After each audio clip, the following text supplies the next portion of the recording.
Question is that my understanding is that the right battle is the one fought not for self but for others. Is my understanding right? Please elaborate more on right battles. Is it so that most of the battles we fight day to day are wrong battles? You may fight for others, but who are these others? Do you fight for every other? You feed your own cat. You are fighting for your cat. Now, is it really the same as fighting for others? You are protecting your cow. You milk her. You have a vested interest there. Would you say that your motive is charitable? Would you say that you are doing it because you are a world lover? Your altruism knows no bounds. But we do that, don't we? We feed the cow because we want to milk the cow, and later on, we tell the cow that we have been very charitable towards her. Don't we? Have you not seen parents do this to their kids? We raised you, we fed you, we taught you.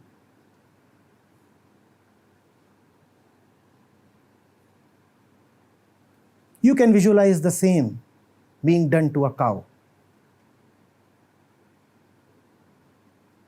You would never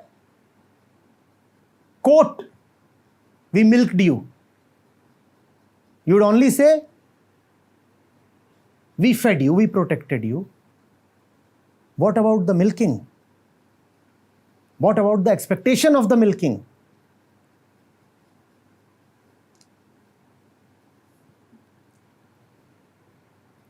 If one is really doing something genuinely for others, there are no conditions attached.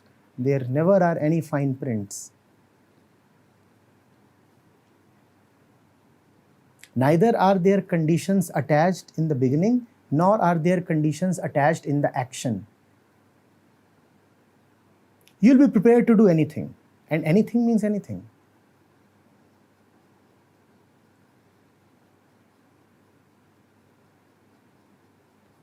You can love someone so much that you can lay down your own life for that person. And you can love someone so much that you can be prepared to kill that person. Anything means anything.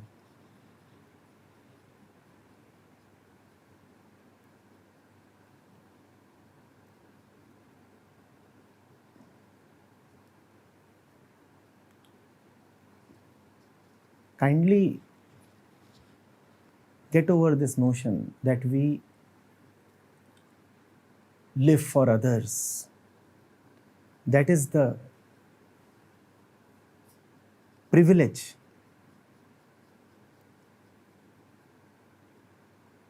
granted only to a Buddha.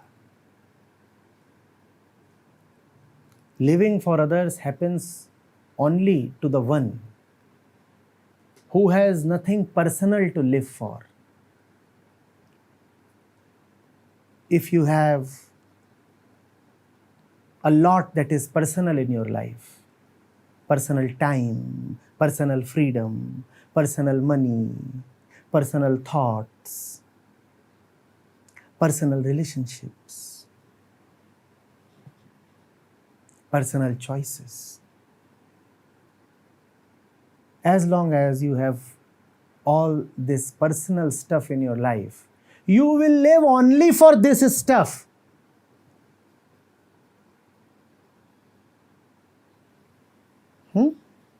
You have a personal family.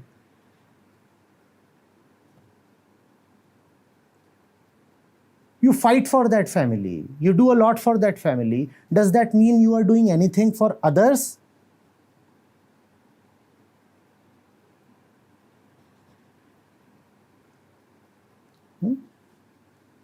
Your self-interest, your conditioning is related to the ones you are striving for.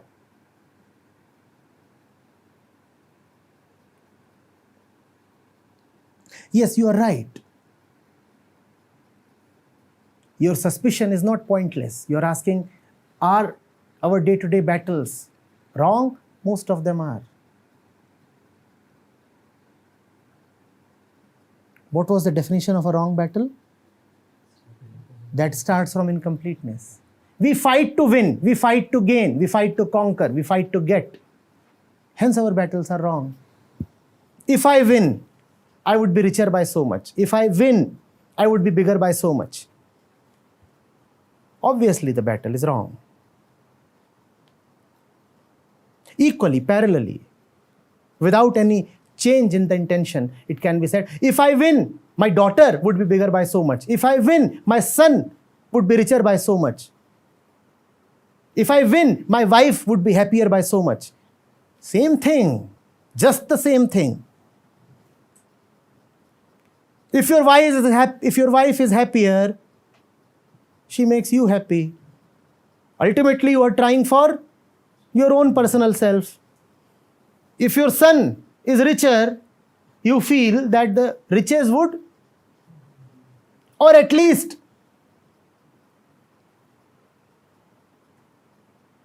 some kind of gratefulness would come to you.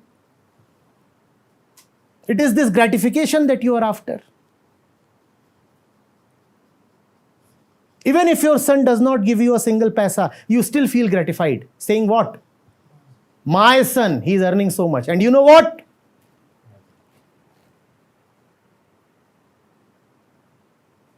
I am independent enough to not accept a single paisa from him. That is the tradition of our honored clan. We raise sons, but we don't demand anything from them.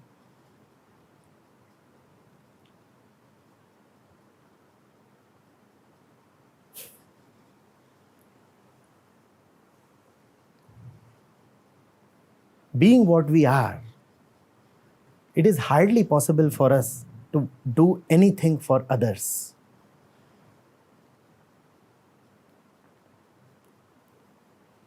Let us never weigh the other down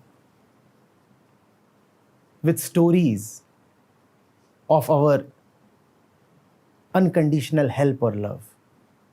That does not happen with us.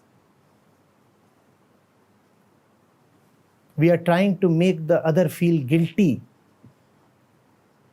for something he has never done, and we are trying to make ourselves feel inflated, superior for something that we have never given. This is bad, simply bad.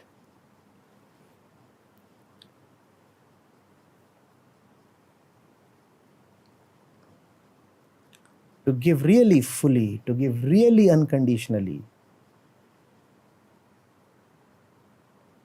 have a huge heart,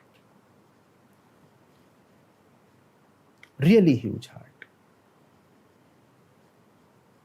If you are giving just to your son or daughter, you can be a big giver and still a very mean person. There are millions of mean fathers who keep on bestowing fortunes upon their offsprings. Are there not? They give so much,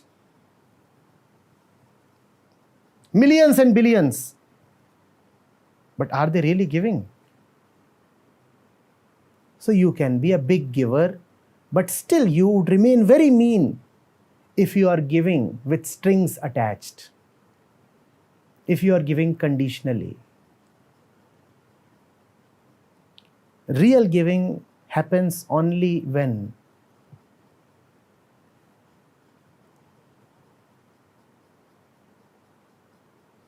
it is a joy for you to give. It is strange, please understand.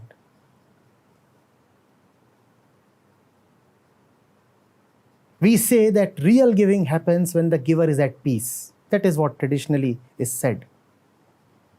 But something beyond that, something even more than that can happen.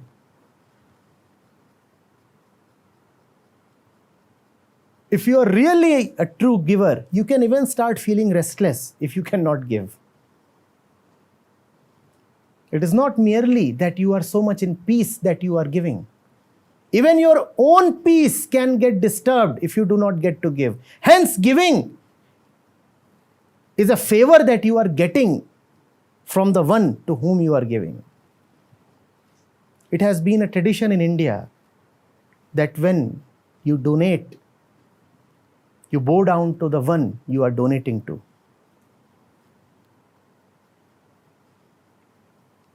For this reason, he has done you a favor by accepting your donation. Otherwise, you would have remained restless.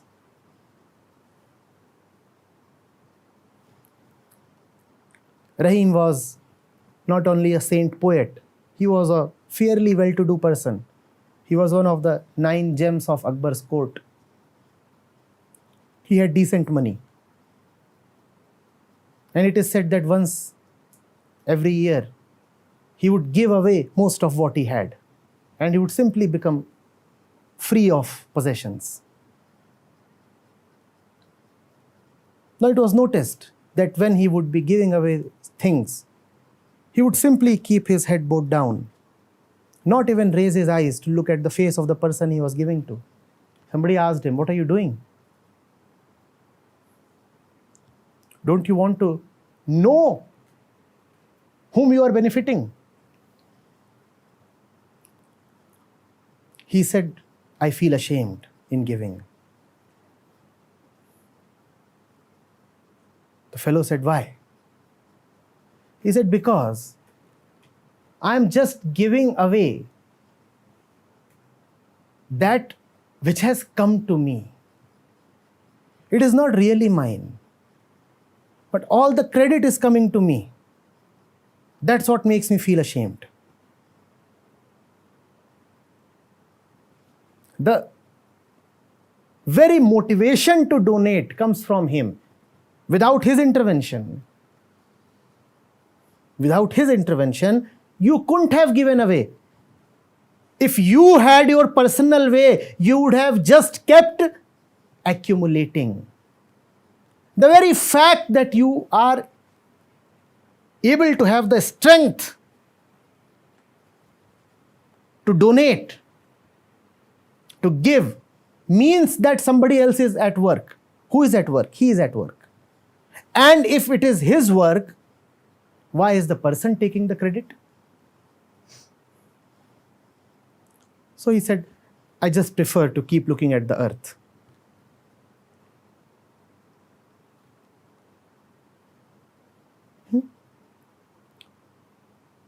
Only in your total inner fullness can you really give. Can you really do something for the other?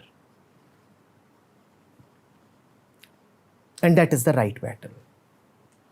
The right battle says, "I am all right, yet I am picking up a battle." That is very unknown in our life. When you feel all right, what do? You retire to your secluded sanctuary.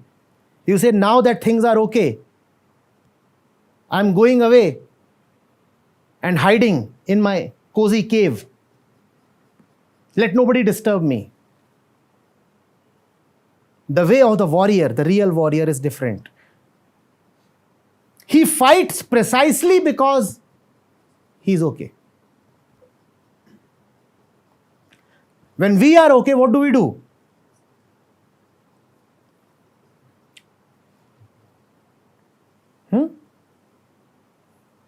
When we are okay, then it's curtains.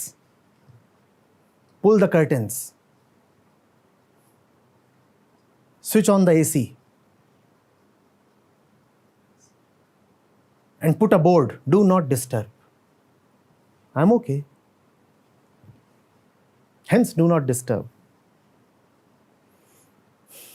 The real warrior says, "Now that I am okay,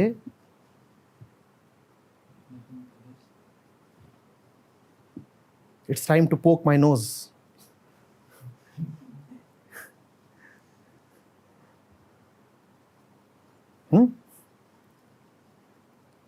But before you poke your nose, chop off your head.